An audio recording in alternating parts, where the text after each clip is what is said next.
आप सभी को मेरा नमस्कार। देवर हिंदी क्लासेज में आप सभी का स्वागत है। जय श्री कृष्णा, राधे राधे।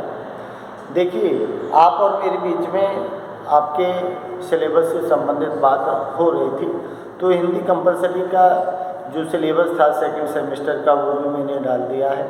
और अब हिंदी साहित्य जो है रेगुलर बच्चे हैं तो उनके लिए मैं सेकंड सेमेस्टर का जो हिंदी साहित्य का पेपर है सेकंड, उसके विषय में कौन कौन से पाठ हैं, कौन कौन से लेखक हैं और क्या आपके सिलेबस में रखा है और कैसे उसको डिवाइडेशन किया गया है, वो थोड़ी सी जानकारी आपको दे देता हूँ। क्योंकि अब जो बच्चे रेगुलर हैं, क्लास लेना चाहते हैं, तो बराबर कॉलेज में आइए। कोई बात समझ नहीं आती है तो उसको समझिए, और कोई बात वैसी नहीं समझ आती है तो कमेंट्स के माध्यम से आप बताइए। कोई बात है तो देखिए, आपका जो सिलेबस है वो सिलेबस में आपको दिया हुआ है कि आपका प्रश्न पत्र जो है वो 3 खंडों में विभाजित है, ए, ब और से। उसमें कैसे कैसे अंकों को विभाजन किया है वो चीज़ मैं आपको बता देता हूँ। तो देखिए, आपके खंड ए जो दिया है, खंड ए में आपका पहला क्वेश्चन है जो अति लघुत्तरीय प्रश्न का होगा, जिसमें संपूर्ण पाठ्यक्रम से कितने हैं 10, संपूर्ण पाठ्यक्रम से 10 प्रश्न आने हैं और प्रत्येक प्रश्न आपका कितना है 2 नंबर का। 2 नंबर का, इसका मतलब 20 नंबर हो गए आपके। उसके बाद आपका क्या दिया है खंड, खंड क्या दिया है बे। बे में आपका क्वेश्चन नंबर कितना है, एक यहाँ गया तो 2 3 4 5, ये आपका क्या है से प्रसंग वाक्य,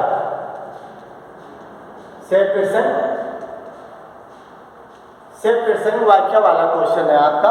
इसमें जो दिया है, जो से प्रसंग वाक्य आपको किसमें से आएगा, जो इकाई 2 3 और 4, पहली जो इकाई है ना उसमें से आपको व्याख्या नहीं आएगी, क्योंकि उसमें कहानी की परिभाषा, उपन्यास की परिभाषा, कहानी के तत्व और उपन्यास के तत्व पूछे जाएंगे, जो आपको शॉर्ट क्वेश्चन में पूछ सकते हैं। उसमें से कोई व्याख्या नहीं है, लेकिन कहानी उपन्यास में से व्याख्या आएगी, समझ लो आप। लेकिन उससे संबंधित जो परिभाषा तत्व है वो फर्स्ट इकाई में रखे हैं, जिनमें से आपको व्याख्या नहीं है।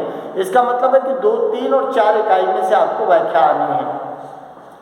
तो सेपरेशन व्याख्या है, और ये व्याख्या जो आपको दी गई है, ये व्याख्या कितनी है आपकी 4 है, और 4 व्याख्या आपकी कितनी है 10 नंबर की।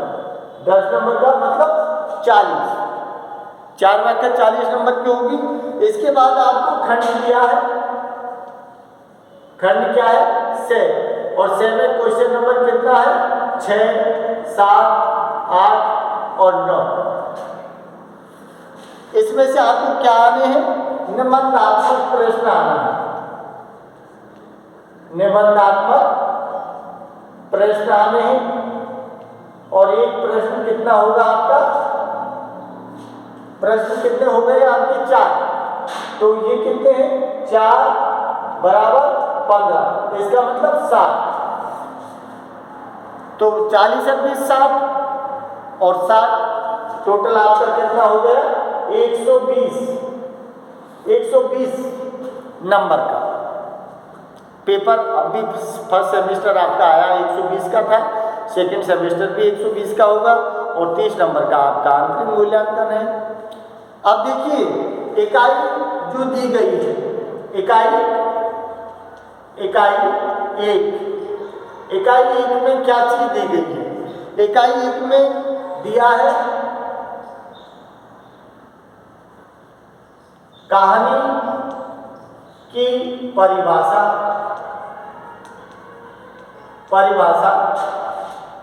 एवं तत्व। तो कहानी की परिभाषा, क्यों कहानी वाली बुक है तो कहानी की परिभाषा पूछ सकता है, कहानी के तत्व पूछ सकता है। और दूसरी चीज इसमें क्या दी है, दूसरी चीज इसमें दी है कहानी का उद्भव विकास, कहानी का उद्भव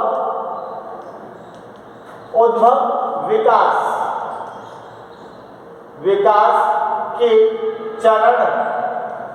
इसका मतलब कहानी के विकास के चरण, कहानी कितने चरणों में विकसित हुई है, जिसमें आविर्भाव प्रारंभिक काल दिया है और जिसमें प्रेमचंद युग दिया है, प्रेमचंदोत्तर युग दिया है, नवीन युग दिया है। तो 4 चरण काल हैं, तो उनके माध्यम से उसका उद्भव विकास दिखा सकते हो। तत्व है तो तत्व में मैंने कहा है आपसे, कहानी के तत्व पूछे आपसे चाहे उपन्यास के तत्व पूछे, दोनों सेम है, आपको कोई फेरबदल नहीं करना है। और दूसरी चीज क्या दी है? उपन्यास, उपन्यास की परिभाषा एवं क्या दिए? तत्व। उसके बाद क्या दिया है? उपन्यास, उपन्यास, उपन्यास का उद्भव विकास से उद्भव विकास, विकास के चरण से स्थिति पूछी है दोनों की। अरे कहानी की परिभाषा तत्व पूछा है, तो कहानी का विकास उद्भव पूछा है, और इधर उपन्यास की परिभाषा पूछी है, तत्व पूछे, और उपन्यास का विकास चरण पूछा है। ये पहली इकाई में है, समझ रहे हो? आपको इसमें से व्याख्या नहीं आनी है, इसमें से आपको क्वेश्चन आना है। तो कहानी के तत्व पढ़ लेना, परिभाषा पढ़ लेना, कहानी के विकास का चरण और उपन्यास का विकास कितने चरणों में हुआ है, कौन से तत्व हैं, ये पढ़ लेना। और अब इकाई देखिए, इकाई 2, इकाई 2 में क्या दिया है? इकाई 2 में जो लिखा है, एक कहानी, कहानी की बुक है जिसमें क्या लिखा? चंद्रधर शर्मा, चंद्रधर शर्मा, जिसको क्या बोलते हैं? गुलेरी जी, उपनाम है इनका गुलेरी जी। इनकी कहानी कौन सी है? जिसमें दिया है उसने कहा था, उसने कहा था, ये कहानी है इनकी गुलेरी जी की। सिलेबस में रखिए आपके। उसके बाद में आपको रखिए प्रेमचंद, प्रेमचंद, प्रेमचंद की कौन सी है? पूंछ की रात, प्रेमचंद की पूंछ की रात रखिए। उसके बाद में क्या लिखा है? जयशंकर प्रसाद, जयशंकर प्रसाद की कहानी कौन सी है? आकाशदीप, आकाशदीप। और इधर कौन सी है? यशपाल, यशपाल, यशपाल की कहानी कौन सी है? पर्दा, यशपाल की कहानी है आपकी पर्दा। तो कहानियों का नाम, लेखकों का नाम बराबर आपको याद रखना है। उसके बाद इकाई 3, इकाई 3 में आपको रखा है कमलेश्वर,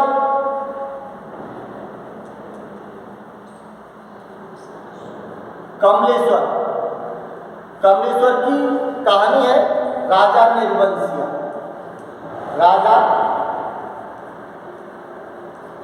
निर्वंशिया, राजा निर्वंशिया। उसके बाद क्या लिखा है? रांगे राघव,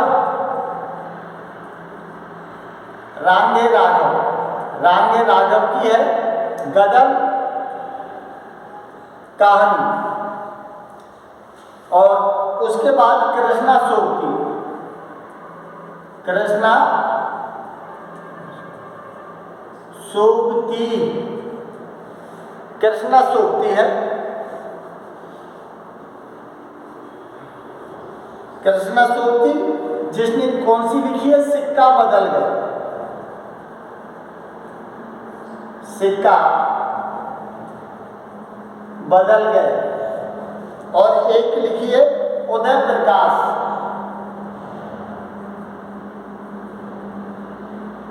उदय प्रकाश, इसकी है तिरछ, तिरछ। ये कहानी है आपके इकाई 2 में, 3 में, 4 8 कहानी है आपके, जो किस में है? इकाई 2 और 3 में से ही आपको क्या आनी है? व्याख्या आनी है। और चौथी जो इकाई है आपकी,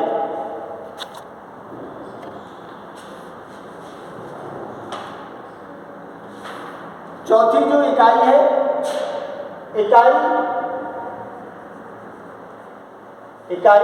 4। इकाई 4 में आपको क्या रखा है? ग्लोबल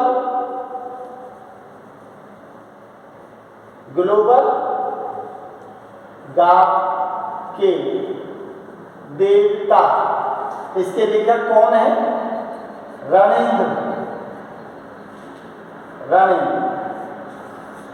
ग्लोबल गांव के देवता उपन्यास है जो फर्स्ट ईयर में आपके हैं। तो इसमें से आपको क्वेश्चन भी आने हैं, 2 व्याख्या भी आनी है, और 2 व्याख्या आपको कहानी में से आनी है, 2 इसमें से आनी है, और इसमें से क्वेश्चन आने हैं, इसमें से भी क्वेश्चन आने हैं। इधर ये आपको इसमें से भी क्वेश्चन आना है। इसमें से व्याख्या नहीं आएगी फर्स्ट इकाई में से। तो ग्लोबल गांव का देवता उपन्यास है रणेंद्र सिंह का, जो कि झारखंड की भूमि, आदिवासी जनजाति, उनकी समस्या, उनकी सभ्यता, उनकी संस्कृति, किस तरह से जो सरकार है किस तरह से जनजातियों को जंगलों से खदेड़ भगाती है, अपने स्वार्थ सिद्ध करने के लिए राजनेता क्या करते हैं, वो सारी राम कहानी इसके अंतर्गत दी गई है। तो मैंने क्लास चालू कर दी है, तो मैं बराबर आपको कोई भी कहानी है, चाहे वो उपन्यास है, उपन्यास की 4 पार्ट वीडियो मेरे एडवांस पड़े हैं, उनको मैं डाल दूँगा, वो भी आप देखते रहना। तो पूरी राम कहानी आपको समझ आएगी, और आपको अच्छा लगे तो लाइक, शेयर और सब्सक्राइब जरूर कर देना। नमस्कार।